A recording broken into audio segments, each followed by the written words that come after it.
يا أيها الذين آمنوا أطيعوا الله وأطيعوا الرسول ولا تبطلوا أعمالكم. إن الحمد لله نحمده ونستعينه ونستغفره ونؤمن به ونتوكل عليه ونعوذ بالله من شرور أنفسنا ومن سيئات أعمالنا من يهده الله فلا مضل له ومن يضلله فلا هادي له وأشهد أن لا إله إلا الله وحده لا شريك له وأشهد أن محمدا عبده ورسوله الذي أرسله بالحق بشيرا ونذيرا وداعيا إلى الله بإذنه وسراجا منيرا. أما بعد فإن خير الحديث كتاب الله وخير الهدي هدي محمد صلى الله تعالى عليه وسلم وشر الأمور محدثاتها وكل محدثة بدعة وكل بدعة ضلالة وكل ضلالة في النار. فأعوذ بالله السميع العليم من الشيطان الرجيم من همزه ونفخه ونفثه. بسم الله الرحمن الرحيم. قاف والقرآن المجيد بل عجبوا أن جاءهم منذر منهم فقال الكافرون هذا شيء عجيب أإذا متنا وكنا ترابا ذلك رجع بعيد قد علمنا ما تنقص الأرض منهم وعندنا كتاب حفيظ بل كذبوا بالحق لما جاءهم فهم في أمر مريج أفلم ينظروا إلى السماء فوقهم كيف بنيناها وزيناها وما لها من فروج والأرض مددناها وألقينا فيها رواسي وأنبتنا فيها من كل زوج بهيج تبصرة وذكرى لكل عبد منيب ونزلنا من السماء ماء مباركا فأنبتنا به جنات وحب الحصيد والنخل باسقات لها طلع نضيد رزقا للعباد وأحيينا به بلدة ميتا كذلك الخروج. قال الله تبارك وتعالى في موضع آخر فامشوا في مناكبها وكلوا من رزقه وقال فانتشروا في الأرض وابتغوا من فضل الله. وقال الله تعالى ومن يتق الله يجعل له مخرجا ويرزقه من حيث لا يحتسب.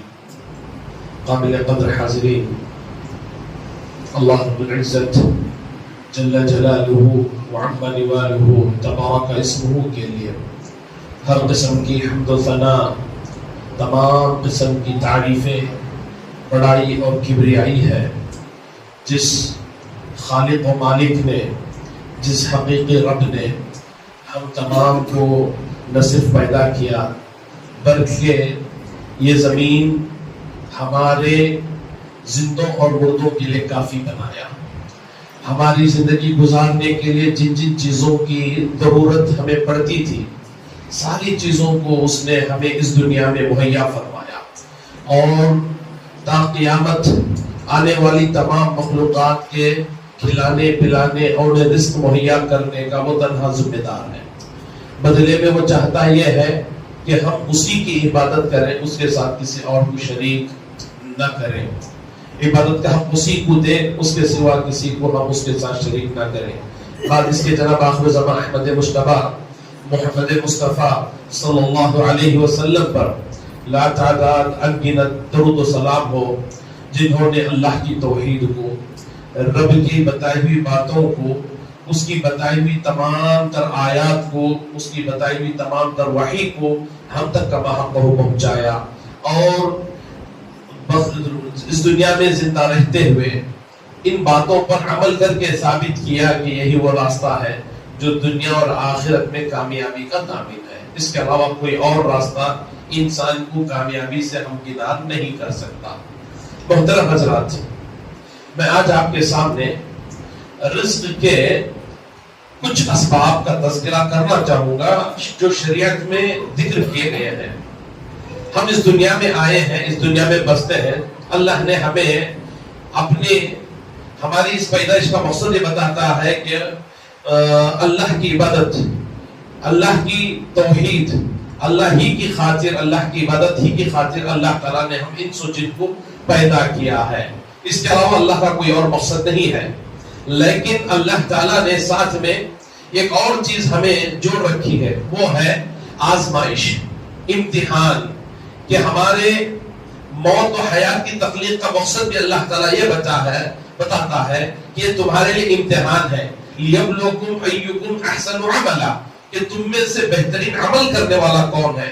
اسی لیے اللہ تعالیٰ نے ہمیں دنیا میں مختلف قسم کے مراحل، مختلف قسم کی مشاکل دے کر اللہ تعالیٰ نے بھیجا ہے، جس میں سے بڑا مسئلہ، بڑا ایک اہم معاملہ یہ ہے کہ ہمیں اللہ تعالیٰ نے اپنی روزی روٹی کے کمانے کا بھی اختیار دیا ہے، اور ہمیں اس بات پر ہمیں مکلف کیا ہے کہ ہم اپنے رزق کی تلاش اللہ کی بنائی ہوئی زمین میں کریں۔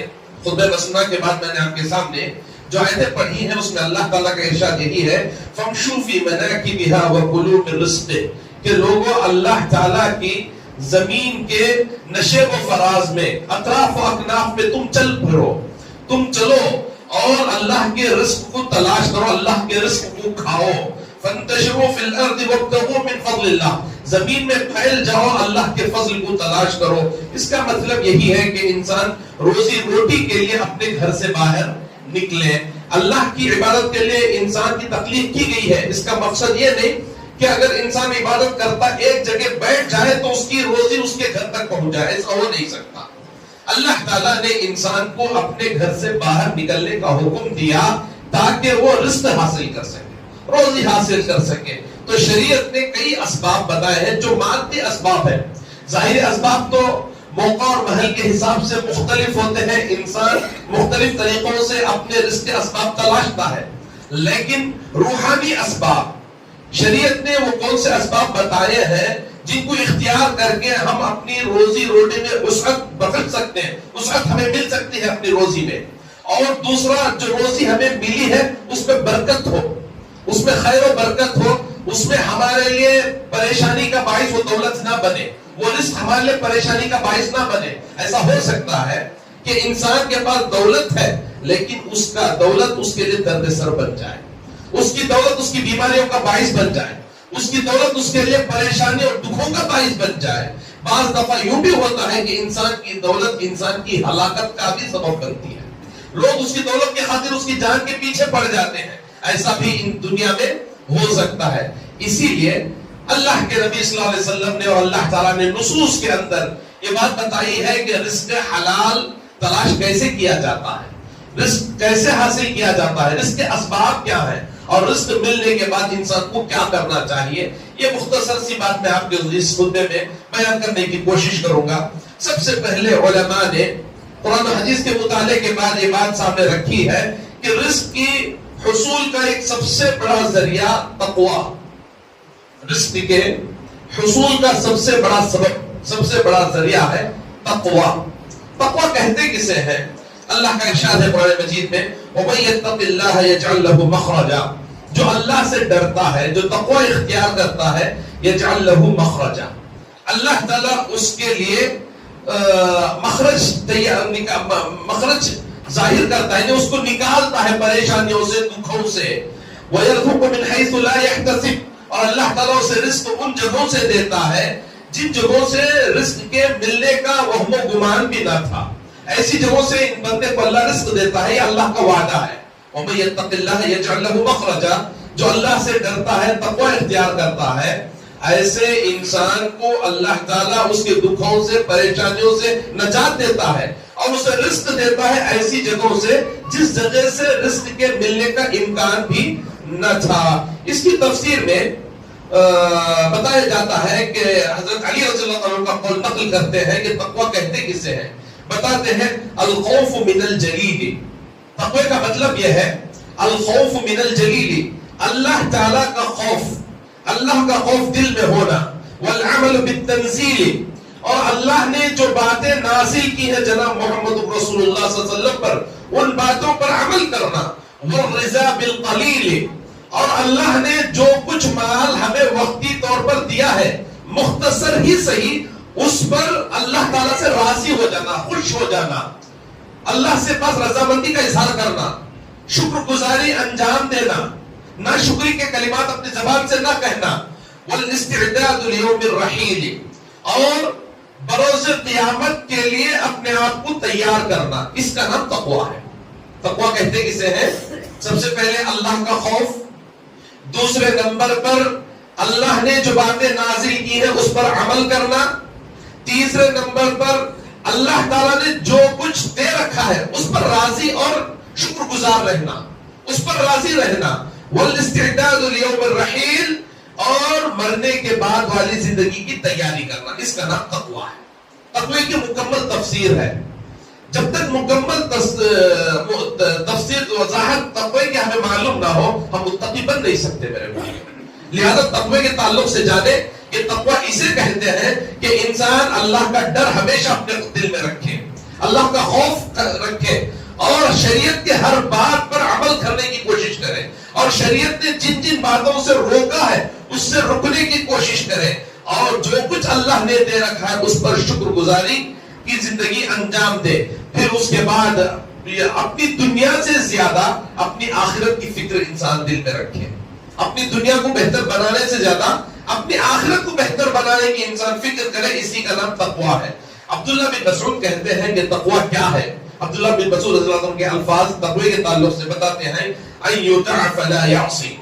تقوی کا مطلب یہ ہے کہ اللہ کی اطاعت کی جائے، اللہ کی نافرمانی نہ کی جائے، وَأَن يَذْكُرَ فَلَا يَنْسَى، اللہ کو یاد کیا جائے، اللہ کو نہ بھولا جائے، اللہ کو بھلایا نہ جائے، بار انسان اللہ کو یاد کرتا رہے، وَيَشْكُرَ فَلَا يَكْفُرْ، اور اللہ کی دی ہوئی باتوں پر، دی ہوئی چیزوں پر شکر گزاری انجام دے، شکر کرے، اور نہ شکری والے کلمات اپنی زبان سے نہ نکالے، اسی کا نام تقویٰ ہے۔ اور جس کے پاس تقویٰ ہوگا اس کے بارے میں اللہ کا ارشاد ہے، وَمَن يَتَّقِ اللَّهَ يَجْعَل لَّهُ مَخْرَجًا وَيَرْزُقْهُ مِنْ حَيْثُ لَا يَحْتَسِبُ، جو اللہ سے ڈرتا ہے، جو اللہ کا تقویٰ اختیار کرتا ہے، ایسے انسان کو اللہ تعالیٰ روزی ان جگہوں سے عطا کرتا ہے جن جگہوں سے روزی کا امکان بھی اسے اس انسان کو نہ تھا۔ ایک اور جگہ اللہ کا ارشاد ہے، وَلَوْ أَنَّ أَهْلَ الْقُرَىٰ آمَنُوا وَاتَّقَوْا لَفَتَحْنَا عَلَيْهِمْ بَرَكَاتٍ مِنَ السَّمَاءِ وَالْأَرْضِ، اگر بستی والے لوگ، قریے والے لوگ ایمان لائے اور تقویٰ اختیار کر لے، لَفَتَحْنَا عَلَيْهِمْ بَرَكَاتٍ مِنَ السَّمَاءِ وَالْأَرْضِ، کہ ہم ان کے لیے آسمان و زمین سے برکات کی بارش کر دیں گے، آسمان سے بھی برکتیں ابل پڑیں گی اور زمین سے بھی برکتیں پھوٹ پڑیں گی، اللہ تعالیٰ برکتوں کی بارش کر دے گا جو انسان تقویٰ اختیار کرتا ہے۔ دوسرا جو سبب ہے تقوی کے بعد جس کے ذریعے انسان کی روزی میں وسعت ملتی ہے، انسان کی رزق میں وسعت ملتی ہے اور خیر و برکت ملتی ہے، وہ ہے کثرت التوبہ والاستغفار، کثرت کے ساتھ توبہ کرنا، اپنے گناہوں پر رونا، اپنے گناہوں پر شرمندہ ہونا، استغفار کرنا، کثرت سے استغفار کرنا، یہ وہ چیز ہے جو انسان کی روزی میں خیر و برکت کا باعث بنتی ہے۔ اور دوسرے جو روزی روٹی کے علاوہ بھی جو کچھ مشاکل، جو کچھ مصیبتیں دنیا میں انسان کو آتی ہیں، جیسے بیماری ہے، اور اسی طریقے سے نافرمان اولاد ہے جس سے انسان پریشان ہوتا ہے، اور اسی طریقے سے کسی کو اولاد کا ہی نہ ہونا، اور اسی طریقے سے انسان دوسرے کوئی بھی مشکل، مالی مشکلات ہو، دوسرے کوئی بھی مشکل ہو جس میں مبتلا ہے، اگر انسان توبہ و استغفار کو لازم پکڑتا ہے، کثرت سے توبہ کرتا ہے، استغفار کرتا ہے، تو انسان کو ان تمام مصیبتوں سے نجات ملتی ہے۔ دلیل کیا ہے؟ اللہ تعالیٰ کا ارشاد ہے، نوح علیہ السلام کے زمانے اللہ تعالیٰ نے یہ کہلوایا، نوح علیہ السلام نے اپنے قوم کے تعلق سے کہا کہ اے اللہ فَقُلْتُ اسْتَغْفِرُوا رَبَّكُمْ إِنَّهُ كَانَ غَفَّارًا، اللہ میں نے میرے قوم سے بارہا یہ کہا ہے، فَقُلْتُ اسْتَغْفِرُوا رَبَّكُمْ، تم اپنے رب سے اپنے گناہوں کی مغفرت طلب کرو، فَقُلْتُ اسْتَغْفِرُوا رَبَّكُمْ إِنَّهُ كَانَ غَفَّارًا، کیونکہ بہت زیادہ معاف کرنے والا ہے، غفار ہے، يُرْسِلِ السَّمَاءَ عَلَيْكُمْ مِدْرَارًا، تم اگر توبہ کرو گے، استغفار کرو گے، اس کا فائدہ یہ ہوگا، يُرْسِلِ السَّمَاءَ عَلَيْكُمْ مِدْرَارًا، موسلادھار بارشیں ہوں گی، پے در پے بارشیں ہوں گی، يُرْسِلِ السَّمَاءَ عَلَيْكُمْ مِدْرَارًا وَيُمْدِدْكُمْ بِأَمْوَالٍ وَبَنِينَ، اور تمہاری مدد کرے گا مال کے ذریعے اور نر اولاد کے ذریعے، نر اولاد کے ذریعے لڑکے دے کر تمہیں مدد کرے گا۔ ایک طرف یہ یاد رکھیں، علماء نے اس میں باریک نکتہ نکالا ہے کہ انسان کے ساتھ ایسا بھی ہو سکتا ہے کہ اسے اولاد ہے لیکن اس کی اولاد اس کے لیے مفید ثابت نہیں ہو رہی ہے. بیٹا نافرمان ہے, بیٹا ناشکرا ہے, بعض دفعہ بیٹا باپ کو مارنے پیٹنے والا ہے, بعض دفعہ بیٹا ایسا ہوتا ہے کہ باپ کی جائیداد کو ہڑپ کر کے بیٹھا ہے, باپ کے لیے کسی قسم کا مفید ثابت نہیں ہو رہا ہے.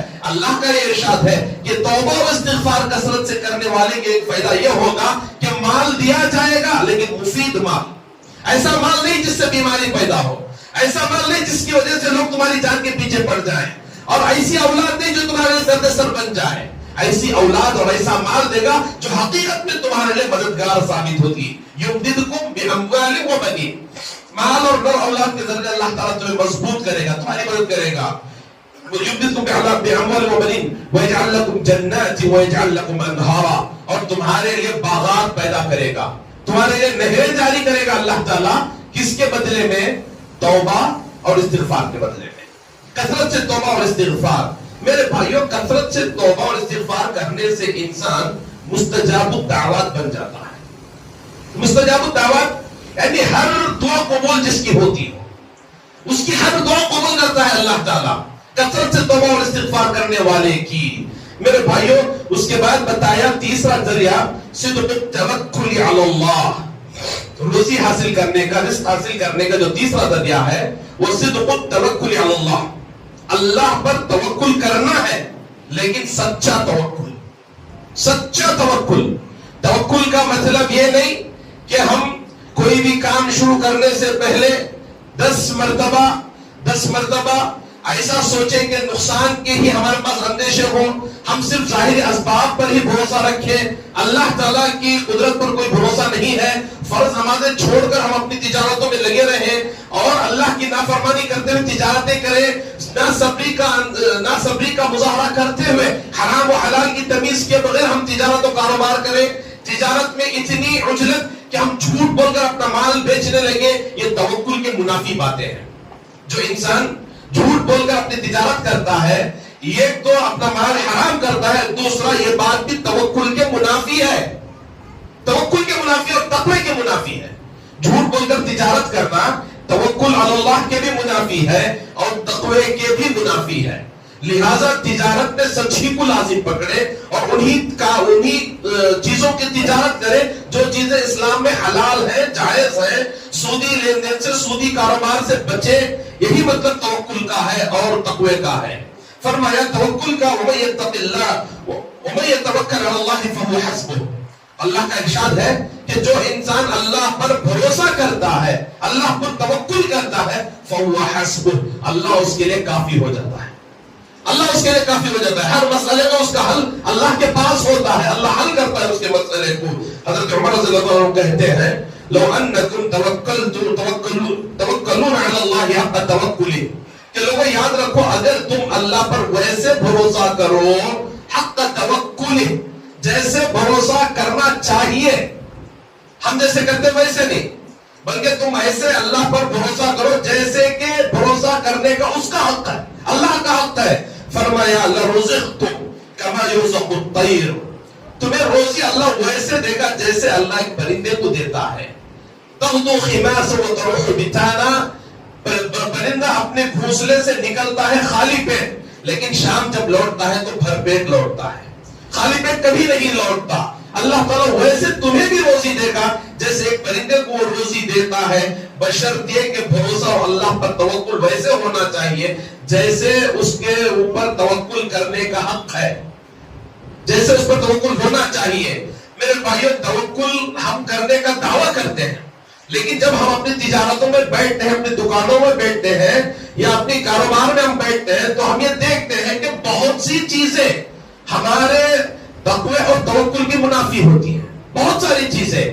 میرے بھائیوں, بعض جو بیپاری ہوتے ہیں, جو کاروباری ہوتے ہیں, ان کی زبانوں سے یہاں تک سننے کو ملا ہے کہ جھوٹ بولے بغیر کاروبار کیا ہی نہیں جا سکتا, جھوٹ بولے بغیر بزنس کیا ہی نہیں جا سکتا. میرے بھائیوں, اللہ کی قسم ہے, جھوٹ بول کر اگر تم کما بھی لوگے تو اس پیسے میں آپ کے لیے خیر و برکت نہیں رہے گی, خیر و برکت نہیں رہے گی. یہ مال آپ کے لیے دردسر بننے والا ہے, اس پیسے سے پلنے والے آپ کے بچے آپ کے نافرمان بننے والے ہیں, آپ کے مطیع و فرما بردار ہرگز نہیں بنیں گے. اسی لیے انسان روزی کے اسباب اپناتے ہوئے سب سے پہلے یہ دیکھے کہ جس سبب کو میں روزی کے لیے اپنا رہا ہوں, جس طریقے سے میں پیسے کمانے کی کوشش کر رہا ہوں, کیا وہ ذریعہ حلال ہے کہ حرام ہے.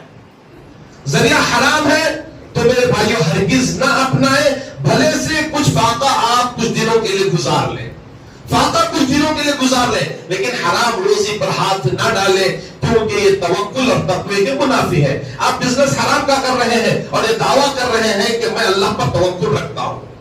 آپ بزنس حرام کا کر رہے ہیں, لیکن آپ بہت سا یہ دعویٰ کرتے ہیں کہ میں تقوی کے ساتھ اپنا کاروبار کر رہا ہوں. نہیں میرے بھائیوں, حرام کا بزنس کرنے والا یا بزنس میں حرام طریقوں کو اپنانے والا, دونوں بھی نہ اللہ پر توکل کرنے والے ہیں, نہ اللہ تعالیٰ کا تقوی اختیار کرنے والے ہیں, جس کی وجہ سے مال و دولت میں خیر و برکت ہو ہی نہیں سکتی.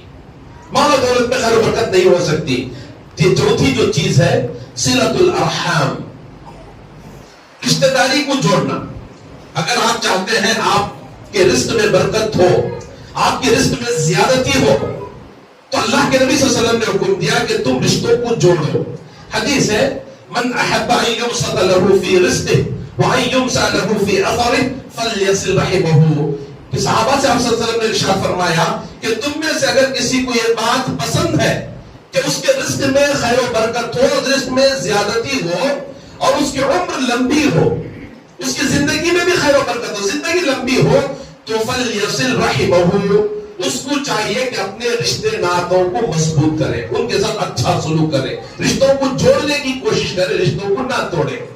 میرے بھائیو رشتوں کو جوڑنے کا مطلب کیا ہے؟ ایک عام فہم ہمارے پاس یہ مشہور ہے, ہم لوگ اکثر لوگوں میں دیکھتے ہیں کہ رشتے جوڑنے کا مطلب ہم یہی سمجھتے ہیں کہ جو ہم سے اچھا معاملہ کرے ہم اس سے اچھا معاملہ کریں, جو ہم سے تعلق رکھنا چاہے ہم اسی سے تعلق رکھیں, جو ہم سے روح گردانی کرے ہم اس سے رشتہ جوڑنے کو جوڑنا نہیں کہتے.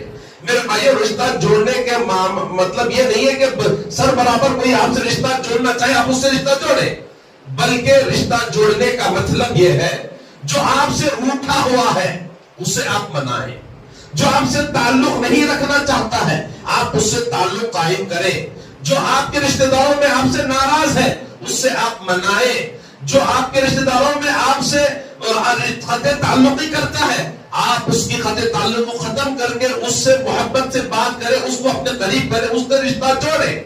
یہ مطلب ہے چاہے آپ کا وہ کوئی بھی رشتہ دار ہو, باپ کا ہو, ماں کا ہو, آپ اپنی بیوی, آپ کی بیوی سے تعلق رکھنے والے رشتہ دار ہو, ہر رشتہ دار کا سر برابر حق ہے میرے بھائیوں.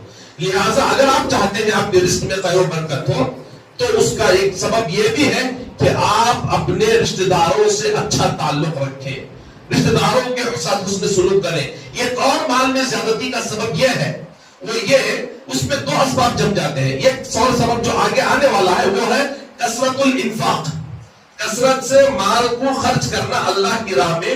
یہ بھی ایک ذریعہ ہے مال کی زیادتی کا, مال میں خیر و برکت کا. ایک اور چیز اس میں رشتہ جوڑنا. اگر آپ کے پاس مال ہے, آپ کا کوئی رشتہ دار غریب ہے, محتاج ہے, مفلس ہے, آپ اپنا مال کہیں اور خرچ کرنے کے بجائے اس رشتہ دار پر خرچ کریں, اس کے دو فائدے ہوں گے. ایک رشتہ جوڑنے کا بھی فائدہ ہوگا, دوسرا خرچ کرنے کا بھی فائدہ ہوگا.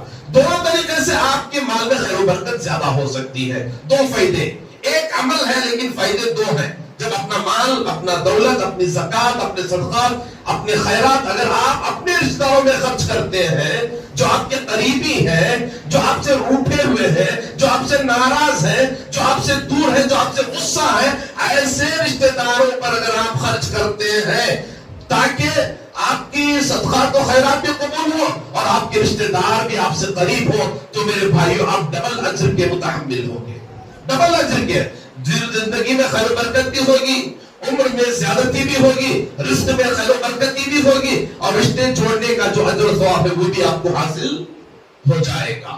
لہذا میرے بھائیو صلۃ الارحام, رشتہ داری کو جوڑنا, رشتہ داری کو قائم رکھنا, یہ رزق میں خیر و برکت کا ایک ذریعہ ہے اور عمر میں زیادتی کا بھی ایک ذریعہ ہے. اس کے بعد النفقۃ فی سبیل اللہ و کثرت الصدقات, کثرت سے صدقات و خیرات کرنا اللہ کے راستے میں, یہ بھی رزق کے زیادتی کا رزق میں خیر و برکت کا ذریعہ ہے. اللہ تعالیٰ کا ارشاد ہے وَمَا أَنفَقْتُم مِّن شَيْءٍ فَهُوَ يُخْلِفُهُ وَهُوَ خَيْرُ الرَّازِقِينَ. لوگوں تم جو کچھ اللہ کی راہ میں خرچ کرتے ہو اللہ تعالیٰ پیچھے انہیں آپ کو اس کے بدلے میں عطا کرتا ہے.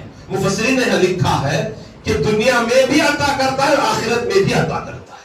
اللہ تعالیٰ کا فَهُوَ يُخْلِفُهُ سے مراد اللہ تعالیٰ آپ کا پیچھا کرتا ہے, آپ کا مال آپ کے پیچھا کرتا ہے. اس کا مطلب دنیا میں بھی آپ کی دولت, آپ کے خرچ, آپ کے دولت کے اضافے کا ذریعہ بنتی ہے اور آخرت میں بھی آپ کے اجر و ثواب میں کوئی کمی آنے والی نہیں ہے اللہ کی راہ میں خرچ کرنے سے. ایک اور حدیث ہے, اللہ کے نبی صلی اللہ علیہ وسلم نے فرمایا, حدیث قدسی ہے, اللہ تعالیٰ کا ارشاد ہے حدیث قدسی میں یا ابن آدم انفق انفق علیک. اے آدم کی اولاد, اے انسانوں تم اللہ کی راہ میں خرچ کیا کرو اللہ تم پر خرچ کرے گا. تم انسانوں پر خرچ کرو اللہ تم پر خرچ کرے گا.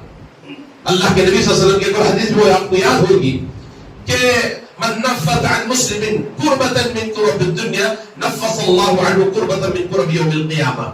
کوئی مشکل میں ہے, پریشانی میں ہے, آپ اس پر خرچ کرتے ہیں, اس کی مشکل کو دور کرتے ہیں, اس کی دنیا کی مصیبت کو دور کرتے ہیں, اللہ تعالیٰ بروز قیامت آپ کی مصیبت کو کم کرے گا. بروز قیامت آنے والی بڑی پریشانیوں سے اللہ تمہیں نجات دے گا. اور ایک اور حدیث میں آپ صلی اللہ علیہ وسلم نے فرمایا ما من يوم يصبح العباد فيه الا ملكان ينزلان فيقول احدهما.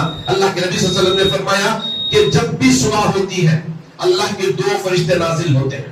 اللہ کے دو فرشتے نازل ہوتے ہیں, ان میں سے ایک فرشتہ دعا کرتا ہے اللهم اعطي منفقا خلفا. اے اللہ تیری راہ میں خرچ کرنے والے کو تو اور دینا, مزید عطا کرنا. ایک اور فرشتہ یہ کہتا ہے اللہم آتی ممسکا تلفا. اللہ اپنے مال کو روک کر رکھنے والا, اپنے مال کو صرف اکٹھا کرنے والا, جمع کرنے والے کے مال کو تو تلف کر دینا, اسے ختم کر دینا, اس کو مٹا دینا, اس کے دولت کو تو ختم کر دینا. فرشتہ بدعا کرتا ہے. اور ایک فرشتہ دعا کرتا ہے خرچ کرنے والے کے اوپر.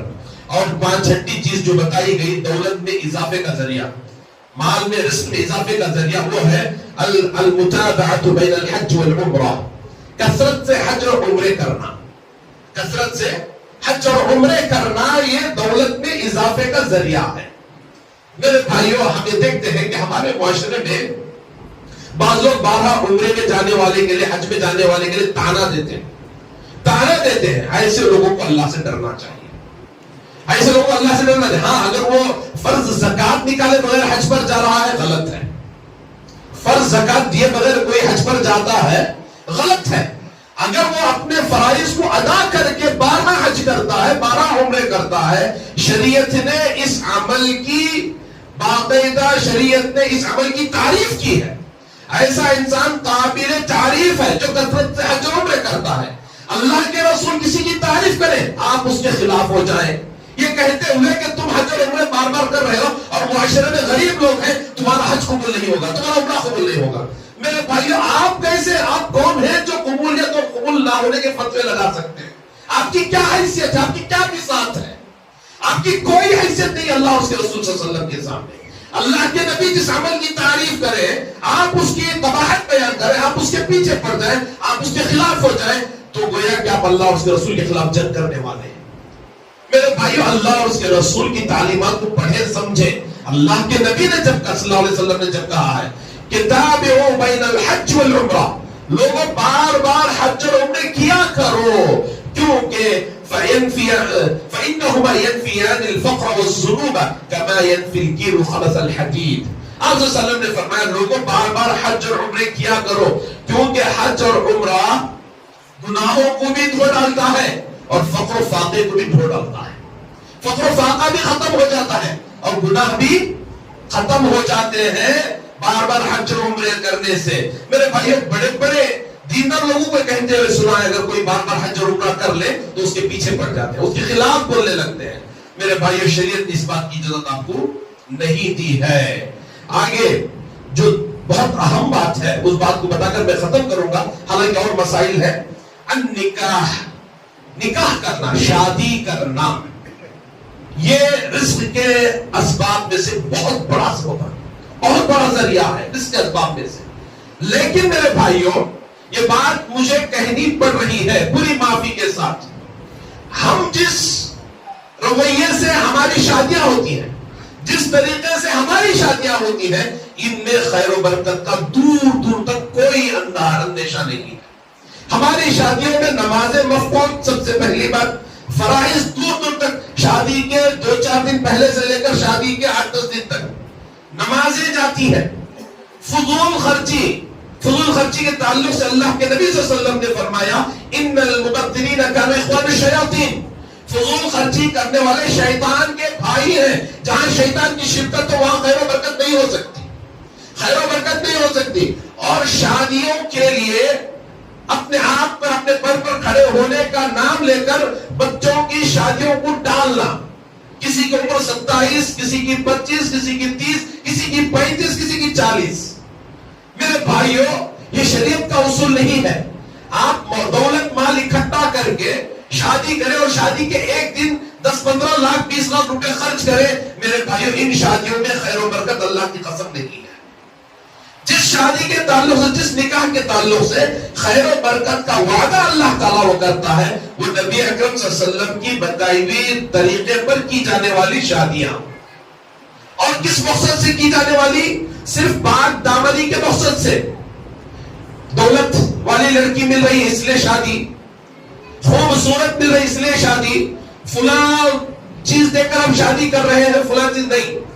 آپ جب نکاح کر رہے ہیں تو آپ کا مقصد یہ ہو کہ میں زنا سے بچ جاؤں، میں بدکاری سے بچ جاؤں، میں نگاہوں کی برائی سے بچ جاؤں، میں اپنے آپ کو محفوظ رکھ لوں۔ اس مقصد سے اگر آپ نکاح کرتے ہیں اور نکاح کرتے ہوئے آپ شریعت کی پابندی کرتے ہیں، اللہ کی قسم اللہ کی مدد آپ کے لیے حاصل ہوگی، آپ رزق بہت کمائیں گے انشاءاللہ، روزی بہت کمائیں گے۔ میرے بھائیوں، ہم نے دیکھا ہے کہ شادیوں میں ہمارے جو خرچ ہوتا ہے، اگر وہ پیسہ لڑکے کو دے دیا جائے اس کی ساری زندگی سیٹل ہو جاتی ہے۔ 10 20 25 لاکھ روپے جو خرچ ہوتے ہیں، اگر وہ پیسہ اس جوڑے کو دے دیا جائے، جو پیسہ شادیوں میں لٹایا جاتا ہے، بہایا جاتا ہے، اس پیسے سے وہ ایک گھر خرید سکتا ہے، اس پیسے سے وہ تجارت کھڑی کر سکتا ہے، اس پیسے سے وہ اپنی کمر مضبوط کر سکتا ہے۔ شادی کے 2 4 6 7 سال تک بھی لڑکا کما رہا ہے قرض پھیرنے کے لیے، یا لڑکی کا باپ کما رہا ہے، لڑکی کا باپ لون پر لے کر، سود پر لے کر اپنی بیٹی کی شادی پہ خرچ کر رہا ہے۔ ایسی شادی میں خیر و برکت کہاں سے ہوگی میرے بھائی؟ اسی لیے آج ہماری زندگیاں خیر و برکت سے خالی ہیں۔ ہم نے ہر عبادت کا مقصد کھو دیا ہے۔ نکاح ایک عبادت ہے، یاد رکھیں، نکاح ایک عبادت ہے، ایک عبادت ہے، ایمان کی تکمیل کا ذریعہ ہے۔ اسے اسی طریقے پر ہونا چاہیے جس طریقے پر جناب محمد رسول اللہ صلی اللہ علیہ وسلم نے انجام دیا ہے۔ جس طریقے سے آپ کی نماز نبی کے طریقے پر ہوتی ہے، آپ کا روزہ نبی کے طریقے پر ہوتا ہے، آپ کی زکات نبی کے طریقے پر نکالی جاتی ہے، تو آپ کی شادی بھی نبی کے طریقے پر ہی ہونی چاہیے۔ نبی کے طریقے کے علاوہ طریقے سے آپ شادی کریں، سود پر پیسہ لے کے لوگوں کو کھلائے پلائے، میرے بھائیوں ایسی شادیوں میں خیر و برکت نہیں ہوگی، اور رزق میں اضافے کا وعدہ ایسی شادیوں کے ساتھ نہیں ہے۔ ان شادیوں کے ساتھ روزی میں اضافہ، خیر و برکت کا وعدہ ہے، جو شادیاں انسان اپنے دامن کو بچانے کے لیے، زنا سے بچنے کے لیے، عفت کے لیے، پاک دامنی کے لیے نکاح کرتا ہے، نکاح نبی کے طریقے پر کرتا ہے۔ اسی کے ساتھ یہ وعدہ ہے کہ ایسے انسان کو اللہ تعالیٰ خوب نوازے گا، خوب روزی روٹی دے گا، خوب خیر و برکت دے گا اسی انسان کی زندگی میں۔ میں اللہ تعالیٰ سے دعا ہے کہ اللہ تعالیٰ ہم تمام کو کہنے سننے سے زیادہ عمل کی توفیق نصیب فرمائے۔ اللہ تعالیٰ ہمیں حقیقت میں ہر عمل، ہر عبادت نبی کے طریقے پر کرنے کی توفیق نصیب فرمائے۔ صحیح عقیدے کا حامل و متحمل اللہ ہمیں بنائے۔ اللہ تعالیٰ ہمارے نوجوانوں کی نکاحوں کے لیے اللہ تعالیٰ راستے مہیا فرمائے۔ اللہ تعالیٰ ہمارے ماں بہنوں کی اور نوجوانوں کی عزت و آبرو کی حفاظت فرمائے۔ اللہ ہم میں سے جو بیمار ہیں انہیں شفا کاملہ عاجلہ مستمرہ نصیب فرمائے۔ ہم میں سے جو پریشان ہیں اللہ کی پریشانیوں کو دور فرمائے۔ آمین وآخر دعوانا الحمدللہ رب العالمین۔